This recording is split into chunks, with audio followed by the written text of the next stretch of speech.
Можно ли заразиться пневмонией от друга, соседа, сожителя или иных лиц, проживающих с вами в одной квартире? Пневмония– это воспаление легких, причиной которого могут стать любые вирусы, бактерии, даже грибы и простейшие.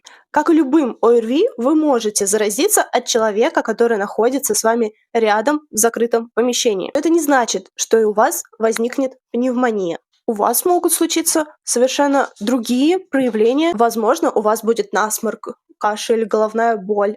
А при каких условиях ты заболеешь пневмонией, читай в описании.